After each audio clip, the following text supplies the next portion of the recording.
Bapak Ibu sekalian, selamat datang di IOC 2021. Hari ini kita masuk ke dalam pembahasan modul 1 bersama saya Febrina Haryana Gultom dan rekan saya Ari Gunawan Jatmiko. Oke, kita akan langsung saja mulai untuk membahas mengenai modul 1.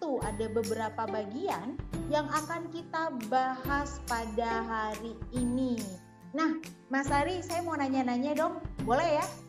Boleh banget dong. Oke, nah modul 1 ini mengenai pengenalan SPSS. Kalau menurut Mas Ari sendiri, SPSS itu apa ya Mas? Dan buat apa digunakan SPSS itu? Oh ya, baik Mbak Febri. Jadi SPSS sendiri itu yaitu sebuah program komputer yang digunakan untuk membuat analisis statistika. Nah, SPSS sendiri ini dipublikasikan oleh SPSS Inc. Nah, SPS dulu itu singkatannya Statistical Package for the Social Science atau paket statistik untuk ilmu sosial. Nah, semula ini SPSS digunakan untuk ilmu sosial saja. Nah, tapi seiring berkembangnya zaman digunakan untuk berbagai disiplin ilmu, sehingga kepanjangannya itu berubah jadi Statistical Product and Service Solutions. Oh, berarti SPSS yang tadi Mas Ari bilang kepanjangannya adalah Statistical Product and Service Solution itu kepanjangan yang baru ya Mas ya. Kalau dulu berarti bukan itu ya? Bukan, sekarang kepanjangannya sudah ganti. Kalau dulu tadi apa Mas? Kalau dulu Statistical Package for the Social Science atau paket statistik untuk ilmu sosial.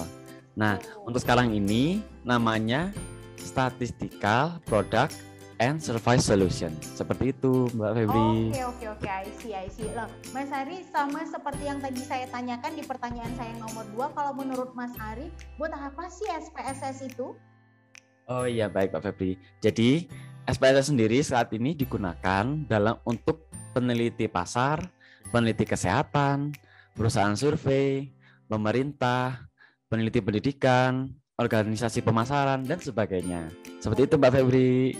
Berarti buat kita mahasiswa dan buat kita para peneliti, SPSS itu penting sekali ya? Penting banget Mbak, kalau kita sebagai mahasiswa digunakan untuk penelitian. Contohnya untuk digunakan skripsi atau buat peneliti-peneliti lainnya, seperti itu Mbak Febri. Oke deh Mas Ari, dan biar kita nggak lama-lama, kita mau lihat dong apa saja tools atau yang ada di SPSS. Nah, kali ini kita mau pakai SPSS 28.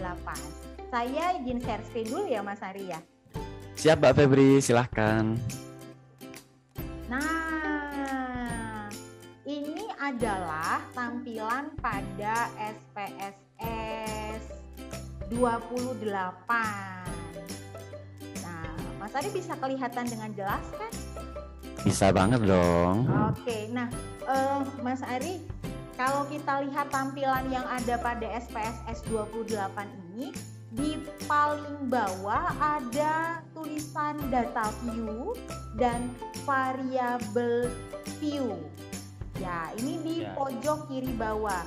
Data view ini selalu tampil di layar. Jadi fungsi dari data view itu sendiri sebagai tempat untuk menginput data. Jika dilakukan penghitungan statistik, kemudian tempat proses data, nah tempatnya itu di data view ini. Kemudian di sebelahnya ada yang namanya variable view. Nah, sama-sama di pojok kiri bawah, tetapi variable view ini sebagai tempat untuk menyusun variabel yang kita inginkan. Nah, seperti itu. Jadi variable view ini tempat untuk memasukkan data, untuk input data. Jika belum ada input data apapun, maka pertama kali yang dibuka adalah variable view. Jadi pada variable view ini dilakukan proses pemasukan variabel, bukan data. Jadi proses pemasukan variabel bukan data. Nah, itu tadi kegunaan data view dan kegunaan variable view gitu Mas Ari. Mas Ari, saya langsung aja boleh ya untuk kita mulai mengulik-ngulik tentang proses input dan variabel data. Nanti setelah dari saya akan ke Mas Ari. Gitu ya. Siap Mbak Febri. Oke. Silakan Mbak Febri. Thank you. Nah, Bapak Ibu sekalian, kita akan mulai untuk menginput data. Nanti yang lebih jelasnya akan dijelaskan oleh Mas Ari. Nanti di sini ada name, type, with, decimal, label, value, missing, column, align, measure, dan rule tentunya. Di mana masing-masing yang ada di sini ada fungsinya sendiri. Nah, pertama kita sudah punya data, Bapak Ibu bisa lihat datanya kita. Kelihatan ya Mas datanya kita ya? Masih belum Mbak Febri. Oh, datanya belum kelihatan. Belum kelihatan. Nah, mungkin ya. bisa saya screen kembali gitu. Oke. Kita share screen kembali. Jadi bagi Bapak Ibu peserta IOC di modul 1 di paling belakang itu ada kuis. Nah, kuis dengan pertanyaannya adalah pertanyaannya itu yang paling belakang Bapak Ibu bisa melihat ada 2 soal kuis di bagian belakang. Sebentar.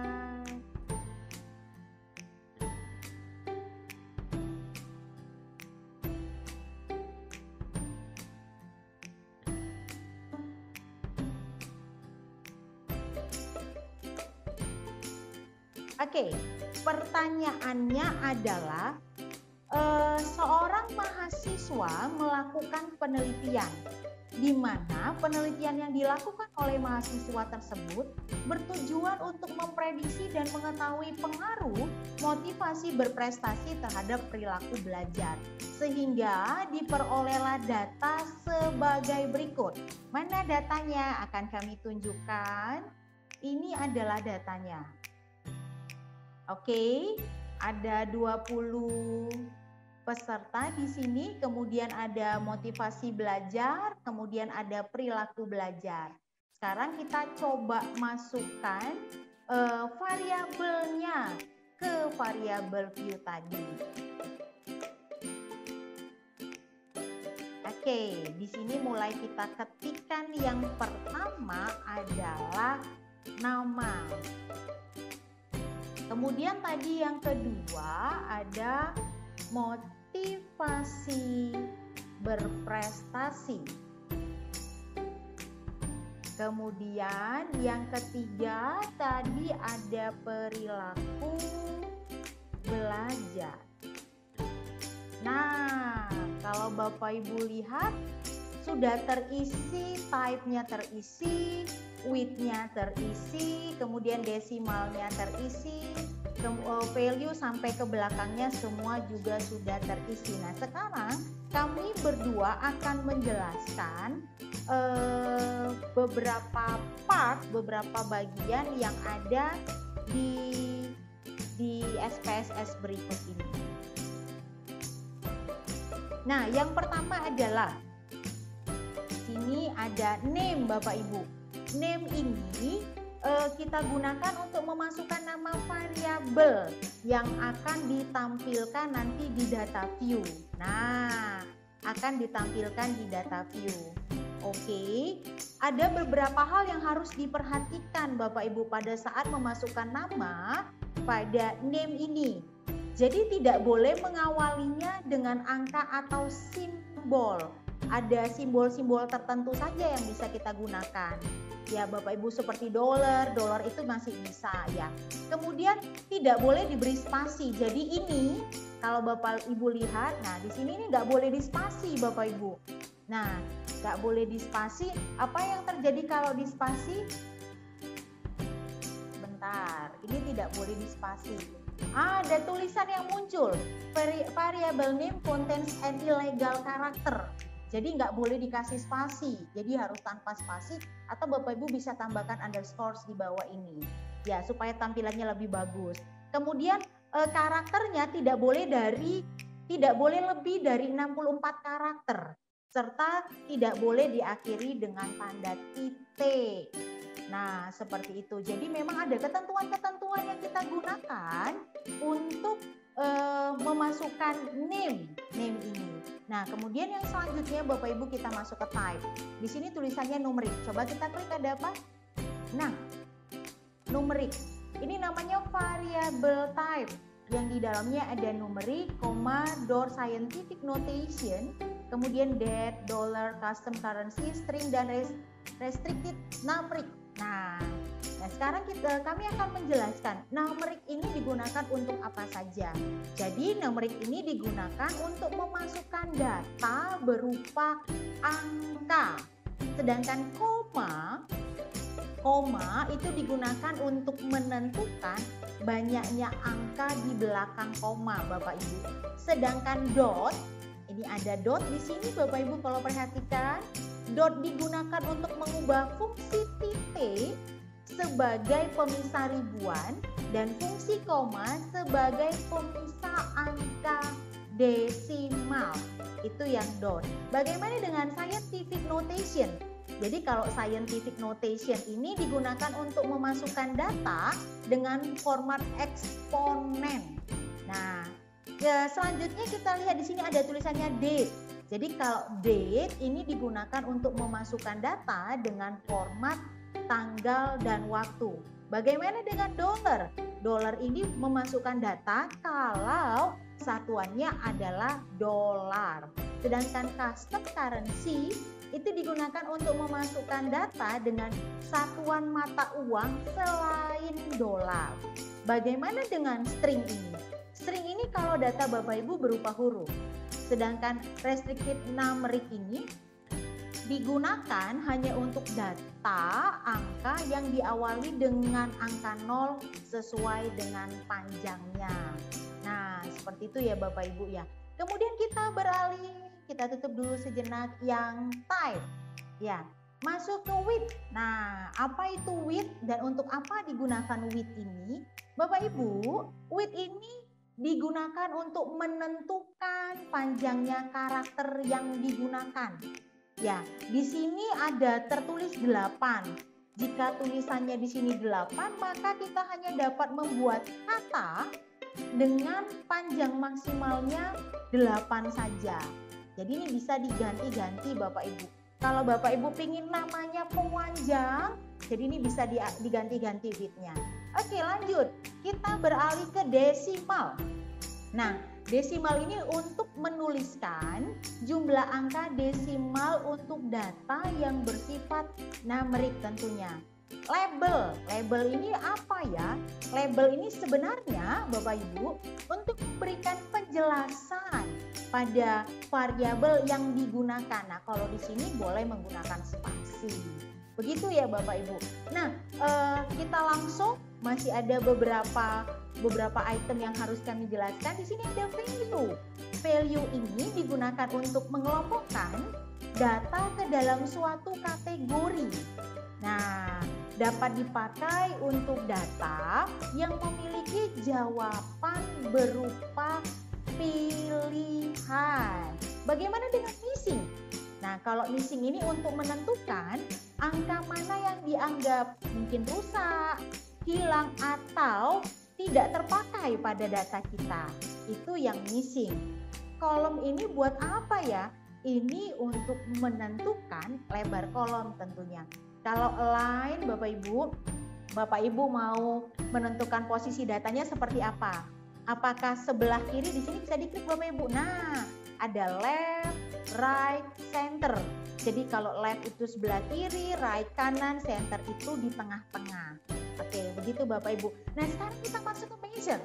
Nah, kalau saya klik, nah di measure ini ada tulisan scale, ordinal, kemudian nominal. Jadi measure ini buat apa ya? Ternyata measure ini untuk menentukan level pada data kita. Apakah level data kita itu scale seperti yang tadi saya sebutkan, ordinal atau nominal.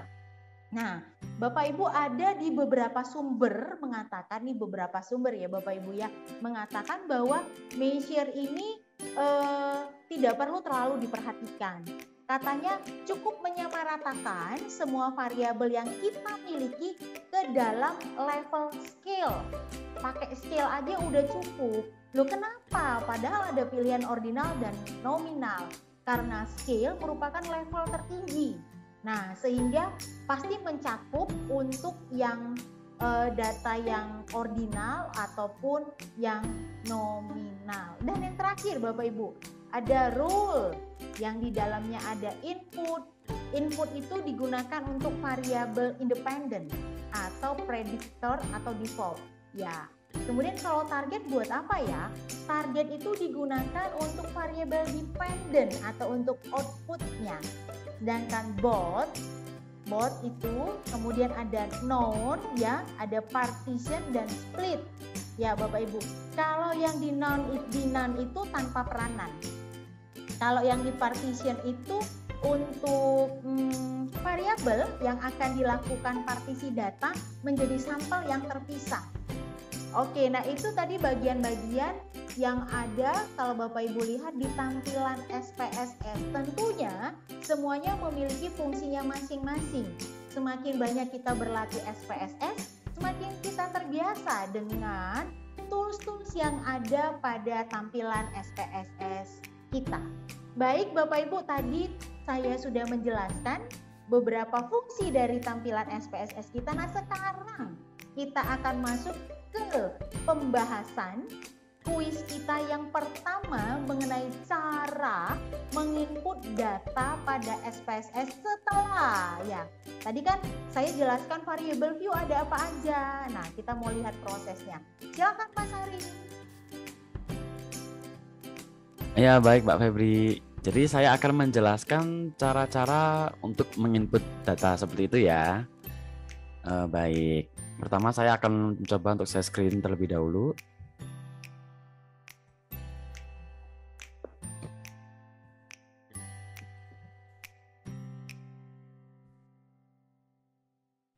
Apa sudah terlihat?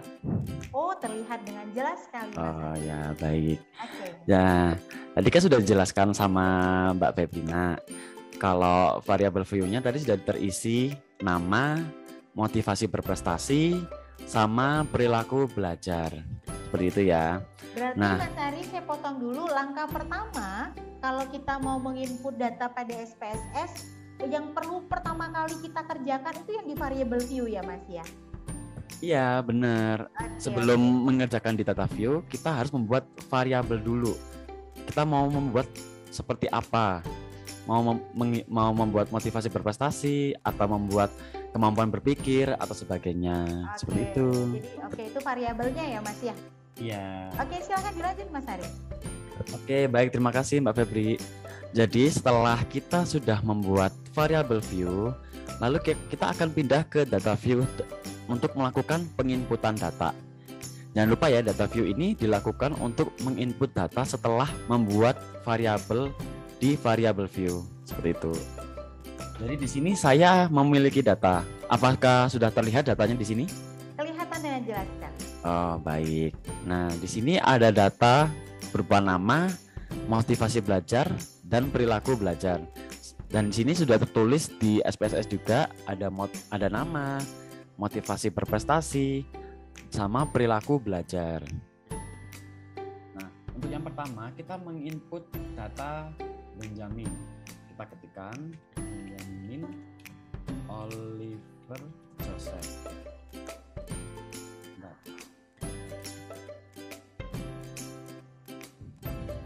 Oh, berarti itu kayaknya width-nya harus ditambah ya Mas ya? Nah, bisa jadi, misalkan kita tidak bisa mengisi penuh, kita akan mencoba menambah width-nya.